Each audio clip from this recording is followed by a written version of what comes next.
जो विदेशों का दौरा करते हैं वो अपने घूमने के लिए नहीं करते हैं, व्यापार बढ़ाने के लिए करते हैं। छोटी छोटी चीजों को लेकर के कभी चीजें इतनी बड़ी हो जाती हैं। हाउसवाइफ एक एक पैसा बचा करके कुछ नया करने की कोशिश करती है। एक हाउसवाइफ के लिए संभालना थोड़ा मुश्किल होता है। अन्य देशों के अकॉर्डिंग बहुत अंतर है। ठीक है, दुनिया में हर जगह पेट्रोल की कीमतें बढ़ती हैं।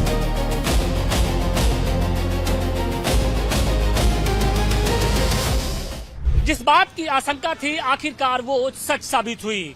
मिडिल ईस्ट में जारी जंग की वजह से फ्यूल यानी डीजल और पेट्रोल के दामों में 3 रुपया प्रति लीटर इजाफा करने का सरकार ने फैसला किया है। और फिलहाल देखिए, इस फैसले के बाद अलग अलग शहरों में डीजल और पेट्रोल के रेट क्या है उसको हम आपको दिखाने की कोशिश कर रहे हैं। कि यहाँ पर अगर हम आपको दिखाने की कोशिश करें तो जो पेट्रोल का दाम है वो 98 रुपया 18 पैसा प्रति लीटर के हिसाब से फिलहाल वाराणसी के इस पेट्रोल पंप पर बिक रहा है। और फिलहाल हम अगर आपको दिखाने की कोशिश करें तो जो लोग हैं उनके अंदर वो थोड़े से मायूस दिख रहे हैं, क्योंकि कहा यह जा रहा था, हालांकि पहले से ही इस बात की आशंका थी कि डीजल और पेट्रोल के दामों में इजाफा हो सकता है, क्योंकि प्रधानमंत्री नरेंद्र मोदी ने कुछ दिन पहले ही फ्यूल सेविंग के लिए उन्होंने अपील की थी। कुछ लोग हैं, हम उनसे बात करेंगे। सरकार के इस फैसले को किस तरीके से देखते हैं, क्योंकि कहा यह जा रहा है कि डीजल पेट्रोल के दाम बढ़ेंगे तो जाहिर तौर पे जो खाने पीने की जो सामान है उसके भी दामों में इजाफा। पहले तो मैं ये बोलना चाहूंगा, प्रधानमंत्री मोदी जी जो विदेशों का दौरा करते हैं वो अपने घूमने के लिए नहीं करते हैं। ये देश की अर्थव्यवस्था को मजबूत करने के लिए,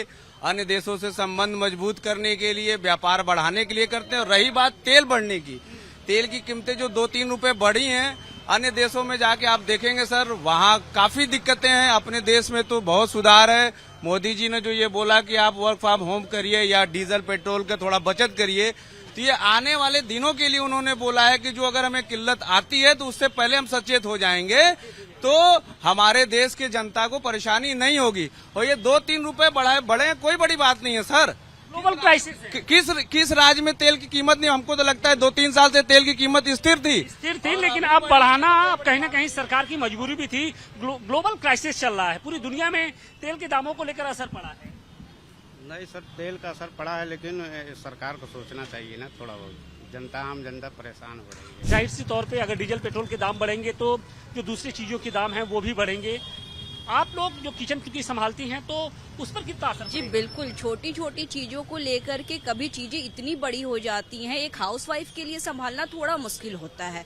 और जब हाउसवाइफ एक एक पैसा बचा करके कुछ नया करने की कोशिश करती, इन सब चीजों पे हम लोग के रोक लगी। ठीक है, दुनिया में हर जगह पेट्रोल की कीमतें बढ़ती हैं, ऐसा नहीं है, लेकिन जो हम लोग का अर्थव्यवस्था है, जो इंडिया का अर्थव्यवस्था है, उसके अकॉर्डिंग और अन्य देशों के अकॉर्डिंग बहुत अंतर है। हम लोग का एक जो बजट बनता है वो घाटे का बजट बनता है हमेशा। तो इसको कैसे मैनेज करना है, और ऐसे महंगाई बढ़ती रहेगी तो ये सीधा सीधा असर आम जनता पे पड़ती है।